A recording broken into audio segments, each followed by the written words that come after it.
Anda pernah dengar istilah pembelajaran mendalam atau deep learning? Nah, dengar kata ini mungkin ada yang langsung mikir, wah harus ganti semua cara ngajar nih. Tapi tunggu dulu, justru sebaliknya, ini tuh soal evolusi. Yuk kita bedah bareng-bareng, apa sih konsep ini sebenarnya? Wajar banget kalau pas ada pendekatan baru, muncul pertanyaan ini di kepala kita sebagai pendidik. Berarti cara ngajar saya selama ini salah dong? Ini kekhawatiran yang valid banget dan tenang aja, kita akan jawab sekarang juga. Jawabannya sama sekali enggak. Pembelajaran mendalam itu bukan soal ngebongkar fondasi yang udah kokoh. Anggap aja kita lagi nambahin fitur-fitur canggih ke bangunan yang udah ada, biar jadi lebih kuat dan modern. Nah, ini dia kata kuncinya, penggabungan atau fusi. Bayangin deh, Anda itu seorang koki yang udah punya resep andalan.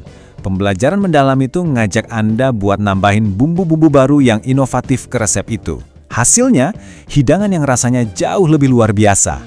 Dan gambar ini nunjukin ide fusi tadi dengan pas banget. Lihat deh, di sebelah kiri kita punya praktek-praktek andalan yang udah kita kenal baik, kayak project-based learning atau studi kasus.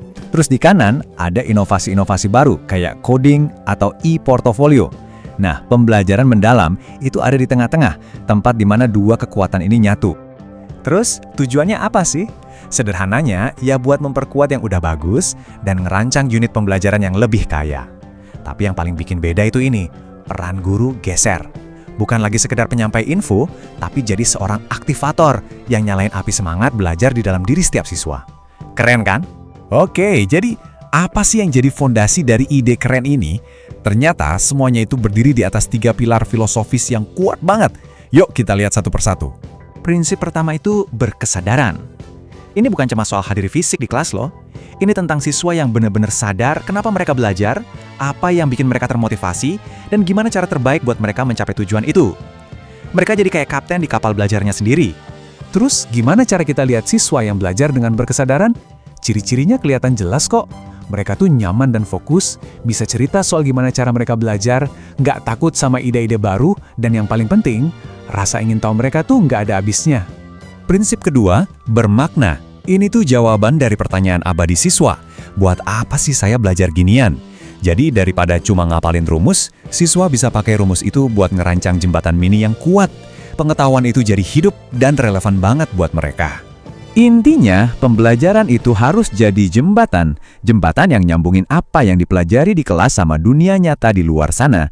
Kalau jembatannya kokoh, siswa bakal semangat buat terus menyeberanginya bahkan seumur hidup.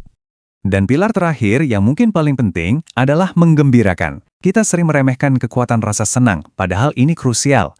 Saat siswa gembira, otak mereka jadi lebih terbuka buat belajar. Jadi suasana positif itu bukan cuma bonus, tapi bahan bakar utama buat motivasi dan kreativitas. Lingkungan belajar yang menggembirakan itu ibarat rumah kaca buat tanaman. Siswa harus ngerasa aman, baik fisik maupun emosional. Waktu mereka ngerasa dilindungi, dihargai, dan jadi bagian dari komunitas, disitulah kegembiraan belajar yang sejati bisa mekar. Nah, kita udah paham kenapanya, sekarang mari kita lihat bagaimananya. Kerangka kerja ini kelihatannya kayak apa sih dari sudut pandang siswa? Ternyata ada perjalanan belajar yang jelas banget. Perjalanannya punya 3 tahap yang nggak bisa dipisahin.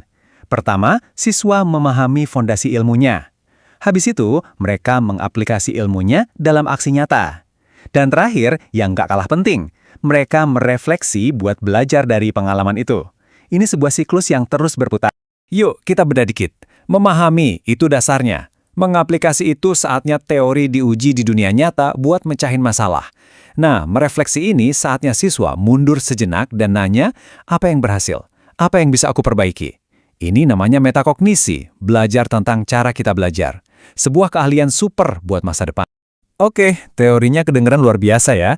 Tapi sekarang pertanyaan besarnya, gimana caranya kita bawa semua ini dari konsep jadi aksi nyata di kelas kita? Implementasinya ngikutin siklus yang simpel kok.